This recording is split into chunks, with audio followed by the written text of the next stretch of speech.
Malamig na araw. Ano po? The wall testing tayo ngayon. Nakabili ako nung isang araw ng impact driver na matagal ko nang gustong bilhin. Hindi ako makabili dyan sa Pilipinas kasi nga unang-una hindi original, kumbaga galing China lahat. So kung meron mga original, mahal din talaga. So merong tinatawag na Black Friday dito, kaya nag-avail ako. Kapag bumili ka ng set ng battery, 2 packs yan, mamili ka ng tool nila. At ang napili ko nga ay itong impact driver ng DeWalt ng DCF 845B. Brushless na to. XR series na to. So may 3 speed. Kaya at may lakas na 4,200 impact per minute. So bakit nga ba ito ang napili ko, hindi ang DCF 850 na mas compact? Ito kasi ay XR series na XR series. Ibig sabihin, mas itong top of the line ng DeWalt sa kanilang mga driver eh. So tulad nitong 887, ito yung sinundan niyan bago ng 850. Ito yung nauna. Ito, kung di ako nagkakamali, 10 taon nang nasa market. And still, at ito nga pala ay sa aking manugang. Ito yung ginagamit ko dito pag nagda-deck repair ako. Deck repair. Still, malakas pa rin. Reliable pa rin talaga. So, kaya napili ko XR series pa rin. Ito yung kasama niya sa package ng binili niya ito. XR din ng kanyang malaki lang kasi talaga to, mabigat kaya ayaw ko. Pero malakas talaga, reliable. DCD 996. Ngayon ang bago yata nito is DCD 1007. Full feature din talaga to. Wala akong masabi rito. Pero hindi ko siya pinili. Okay, testing tayo. Ang isang nagustuhan ko kasi dito para sa mga woodworker ay sa speed 1 nito na 1,500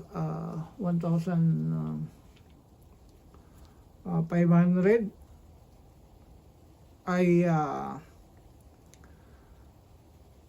1,500 RPM per minute ay maganda ang ginagawa niya kasi hindi siya yung pag pinindot mo, although variable speed to, ibig sabihin habang dinidiinan mo, bumibilis.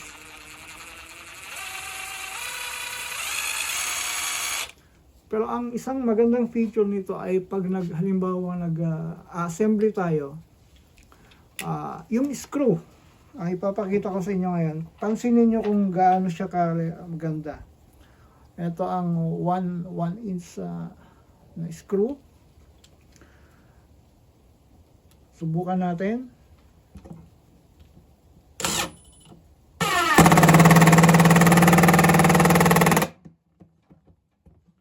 Pansin nyo yun. Pagpasok niya, pagdiin nyo ng konti, eto, antimano, diin ka lang ng trigger. Hihinto siya. Tapos, i-determine niya yung kung kaya pang ibaon. So, ulitin natin. 1 inch ulit.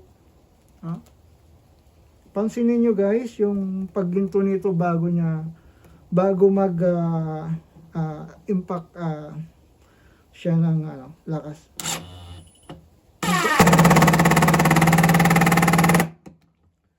So ang kagandahan nun, makokontrol mo yung baon ng screw.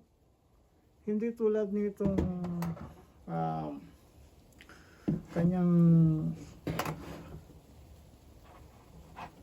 itong drill niya, kailangan mong i-adjust yung clutch para ma-determine kung saan ka mag aakma yung driver niya.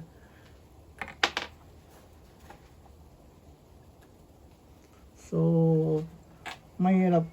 I mean, hindi lang mahirap. I mean, nakakaano. At saka mabigat to guys. Ang bigat eh. Meron naman silang compact. Yun nga lang, pag XL kasi talaga mabigat.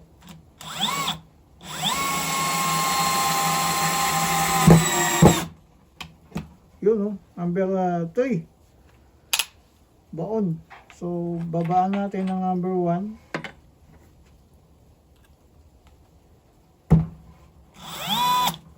Oops.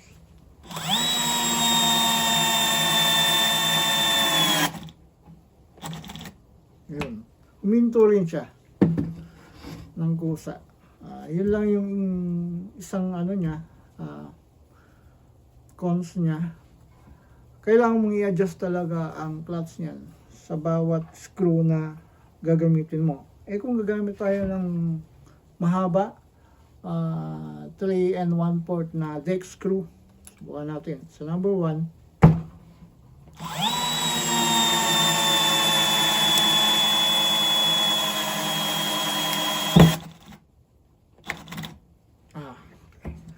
baon siya pero hindi naka-flush.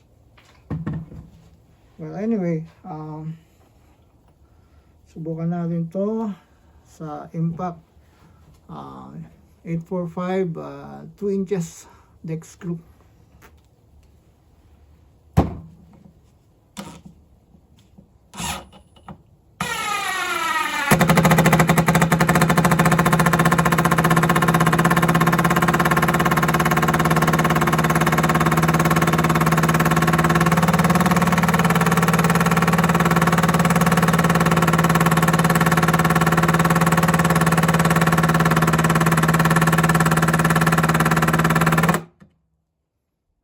Number 1 yun, speed number 1, kayang baon.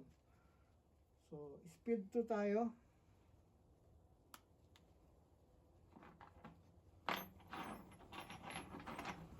Same pa rin, 2 inches deck screw.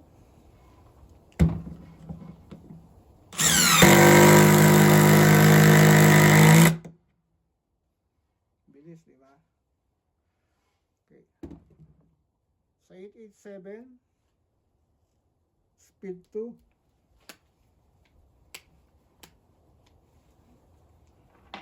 Two inches.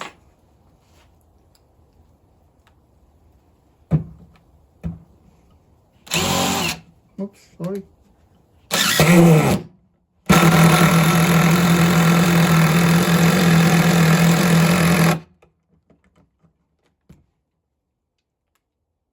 Malakas pa rin talaga. Subukan natin sa 3 and 1/4 na heavy duty. Speed number 2.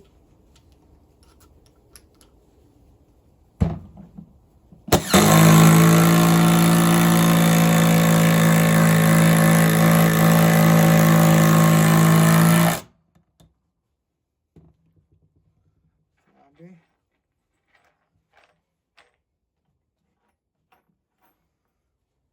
Subukan natin sa speed number 3.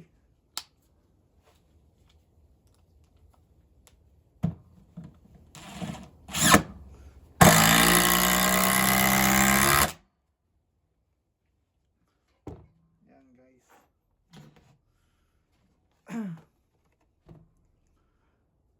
Satisfied ako sa kanya.